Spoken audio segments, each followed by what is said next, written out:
Olá, boa tarde. Meu nome é Fabiana Iacomini Rodrigues e eu vou apresentar este trabalho sobre demonstração de fluxo de caixa, também chamado de DFC. Esse trabalho foi elaborado visando a conclusão da disciplina Contabilidade Geral do curso MBA em Contabilidade aplicada ao setor público. Ele tem o objetivo de apresentar o conceito, definição e aplicação da demonstração de fluxo de caixa.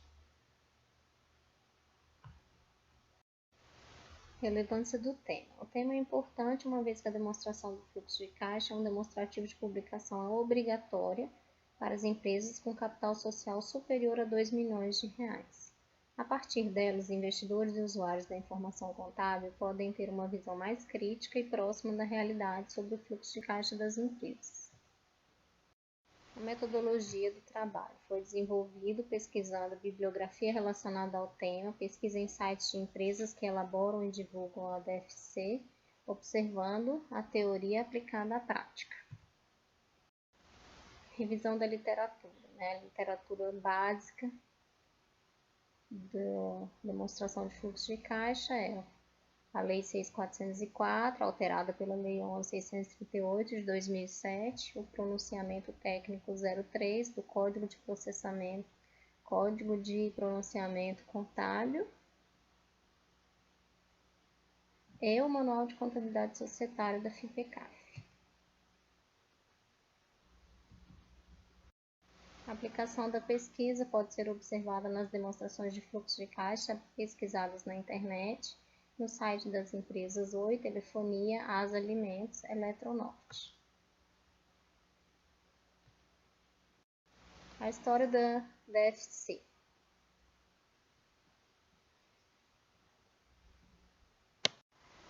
A DFC passou a ser obrigatória em 2007 com a publicação da Lei 11.638. Ela veio para substituir a DOAR, que é a chamada Demonstração de Origens e Aplicações de Recursos. Anteriormente à sua obrigatoriedade, a DFC só era obrigatória em casos específicos, como para empresas de energia elétrica, por exigência da ANEEL, e empresas participantes do novo mercado, por exigência da Bovespa.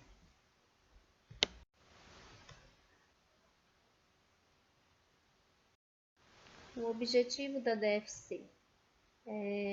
Segundo o Sérgio Díceos, o objetivo primário da DFC é prover informações relevantes sobre os pagamentos e recebimentos em dinheiro de uma empresa ocorridos durante um determinado período e, com isso, ajudar os usuários das demonstrações contábeis na análise da capacidade da entidade de gerar caixa e equivalente de caixa, bem como suas necessidades para utilizar esses fluxos de caixa. Mas na frente a gente vai definir cada um desses conceitos: caixa, equivalente de caixa e fluxo de caixa.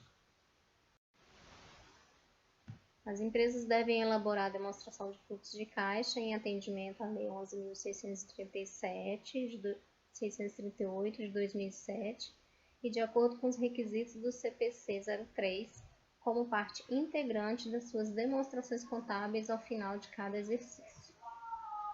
As definições. Caixa. Compreende numerário em espécie e depósitos bancários disponíveis.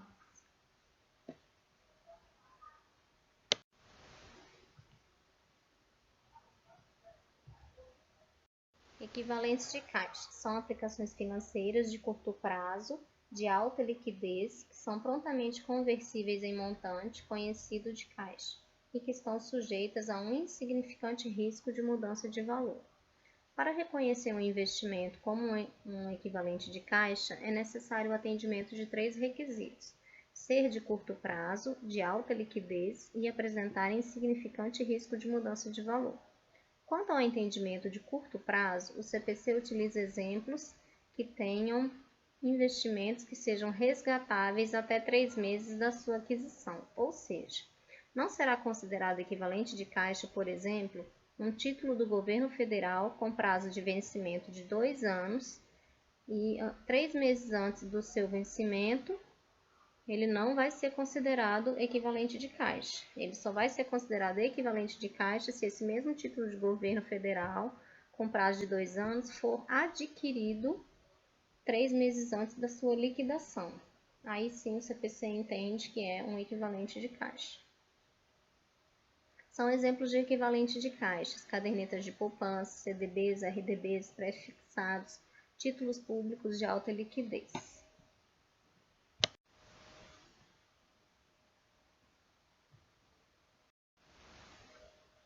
Fluxos de caixa são as entradas e saídas de caixa e equivalentes de caixa.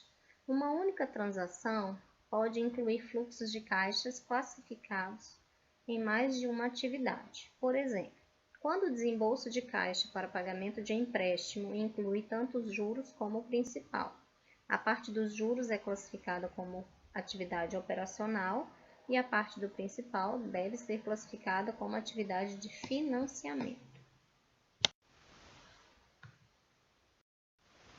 Agora nós vamos definir cada uma das atividades. As atividades operacionais são as principais atividades geradoras de receita da entidade e outras atividades que não são de investimento, tampouco de financiamento.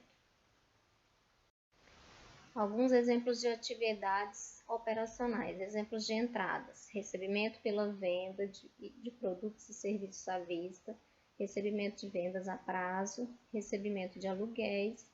Exemplos de saídas e exemplos de saídas: pagamento a fornecedores, salários, impostos. Definindo agora atividades de investimento.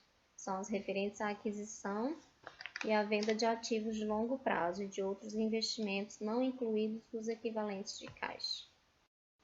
Exemplos de atividades de investimento são de entradas: recebimentos resultantes da venda de imobilizado e de outros ativos não circulantes utilizados na produção, recebimento pela venda e participação em outras empresas, resgate do principal de aplicação financeira não classificadas como equivalentes de caixa.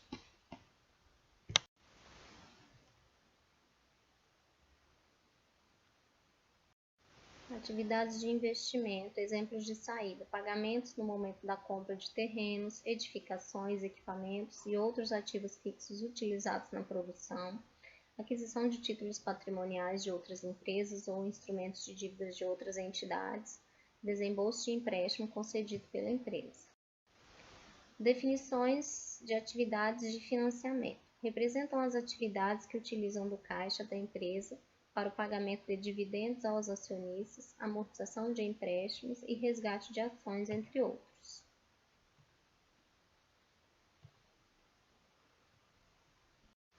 Exemplos de entradas das atividades de financiamento: vendas de ações emitidas, empréstimos obtidos no mercado, emissão de debêntures.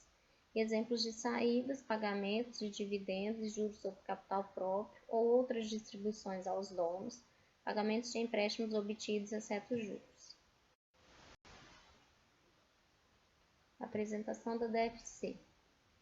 A DFC, a gente vai observar que a variação líquida do caixa vai corresponder ao somatório dos fluxos de caixa de cada uma das atividades. Se você observar no exemplo, em tela, a variação líquida de caixa no valor de 5.000 corresponde ao somatório do fluxo de caixa das atividades operacionais, 2.500, das atividades de investimento, 1.000, e das atividades de financiamento, mais 1.500. Os métodos de apresentação da DFC. Existe o método de elaboração da DFC direto e o indireto. Primeiramente, vamos falar sobre o direto, mais à frente a gente explica o indireto. O método direto descreve os pagamentos e recebimentos pelos montantes ocorridos no período. Para divulgar o fluxo de caixa das atividades operacionais, pode ser utilizado o método direto ou indireto. O pronunciamento técnico 3 do CPC faculta tanto a utilização do método direto quanto do indireto, mas exige que, ao utilizar o método direto, a empresa efetue a conciliação entre o lucro líquido e o fluxo de caixa líquido das atividades operacionais. A conciliação deve apresentar separadamente por categoria os principais itens a serem conciliados. Segue agora um exemplo de demonstração de fluxo de caixa do método direto.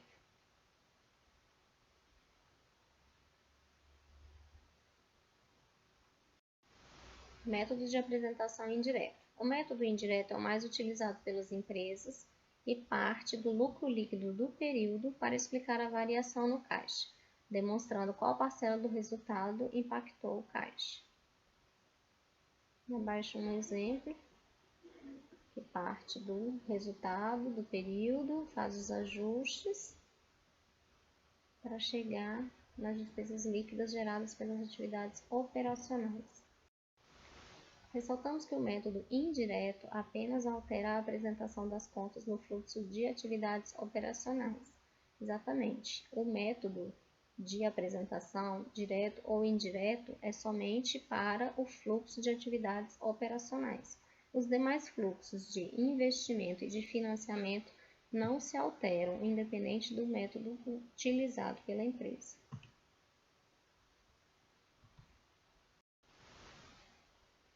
Agora segue mais um exemplo de método indireto, que parte do lucro líquido, faz os ajustes da depreciação, os ajustes de ativos e passivos, para chegar das variações dos ativos e passivos para chegar no caixa líquido das atividades operacionais. E verificando que o somatório do caixa líquido das atividades operacionais, com caixa líquido das atividades de investimento, com caixa líquido das atividades de financiamento, corresponde ao total da variação do caixa e equivalente de caixa.